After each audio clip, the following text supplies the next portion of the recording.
Twelfth physics. अब हम इसके पहले हम लोग देखे थे मैग्नेटिक डाइपोल मोमेंट के बारे में जानते हैं, फार्मूला उसका जान गए। अब magnetic orbital dipole moment of revolving electron. Magnetic orbital dipole moment of a revolving electron. इसको ऐसे भी कह सकते हैं, atom as a magnetic dipole.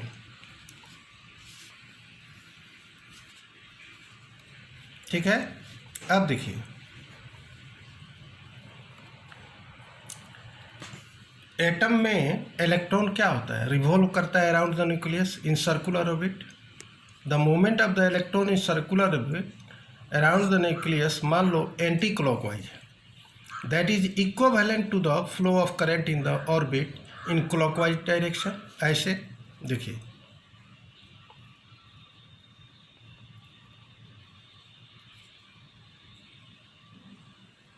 Electron ऐसे मूव कर रहा है, तो इलेक्ट्रॉन जब एंटी क्लॉकवाइज होगा तो करंट इसके क्लॉकवाइज फ्लो करेगा। ठीक है। अब देखिए, इलेक्ट्रॉन एंटी क्लॉकवाइज डायरेक्शन में, तो इसका एंगुलर मोमेंटम जो होगा अपवर्ड डायरेक्शन में।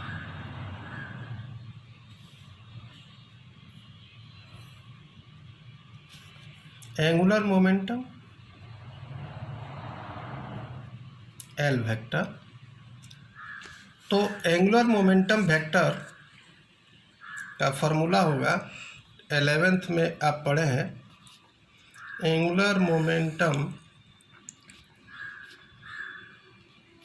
L vector equal to R vector mass of the electron into linear velocity v, acts along the normal to the plane of the orbit in upward direction, and its magnitude is given by L बराबर m v into r। तो v r equal to क्या होगा, L by m हो जाएगा, where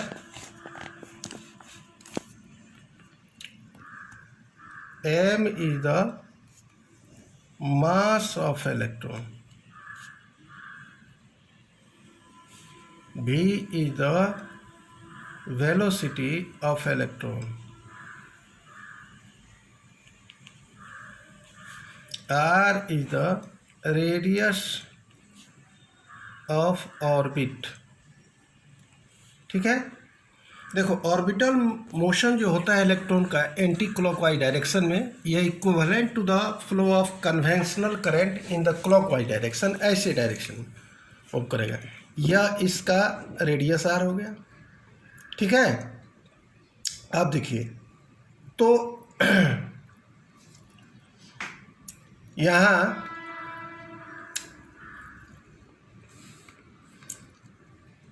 current या anti clockwise direction में हम लोग इलेक्ट्रॉन का लिए, एंटी क्लॉकवाइज डायरेक्शन में इलेक्ट्रॉन फ्लो करता है, ऐसे देते हैं वेलोसिटी v से, ये इलेक्ट्रॉन फ्लो करता है, और ये I करंट का डायरेक्शन है।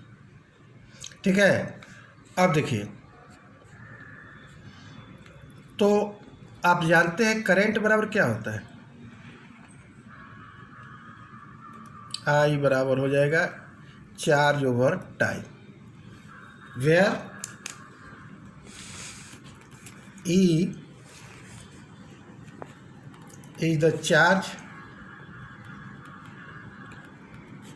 on electron, T is the time period of orbital motion, ठीक है। और इसलिए बट टी बराबर क्या होगा 2πr/v, वेयर भी 2πr क्या है, सरकमफरेंस ऑफ द, इस सर्किल का सरकमफरेंस हो गया, वेलोसिटी v हो गया। तो I बराबर हम लोग क्या लिख सकते हैं अब t के बदले, यहाँ देखिए E/2πr/v, v ऊपर चला गया, EV/2πr, ठीक है। तो orbital magnetic moment of current लो, orbital magnetic moment of a current loop mu L denote करेंगे, बराबर होगा I into a, magnetic moment I into a, इसके पहले हमने बताया था। I क्या है, एरिया है, तो यह हो गया I का वैल्यू रख देंगे EV/2πr, और एक का वैल्यू एरिया πr², एक r से r भी कैंसिल हो गया, बचा कितना, पाई से पाई भी कैंसिल हो जाएगा, तो बचा कितना EV/2, ठीक है। तो देखो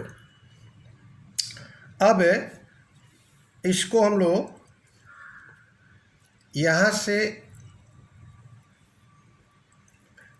लिखते हैं, तो म्यू एल बराबर कितना होगा यह देखना है,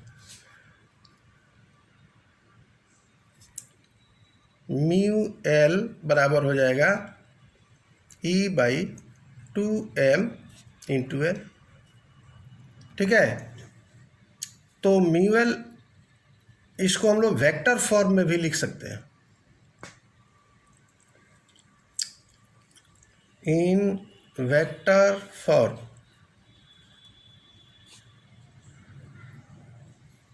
क्योंकि हमने वी आर के बदले यहाँ समीकरण 1 मान लेते हैं, इसी से हमने लिख दिया है। तो अब देखिए वी आर के बदले हमने इतना लिख दिया, तो E/2/m रहेगा ही, L रहेगा ही, तो इससे हो गया।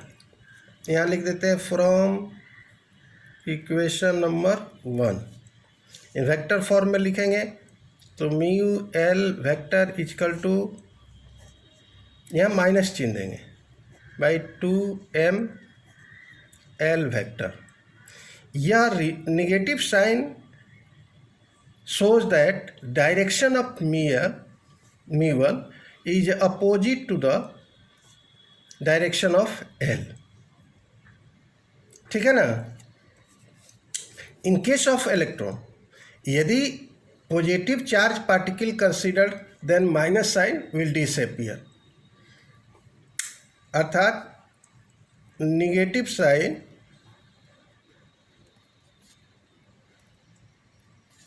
shows that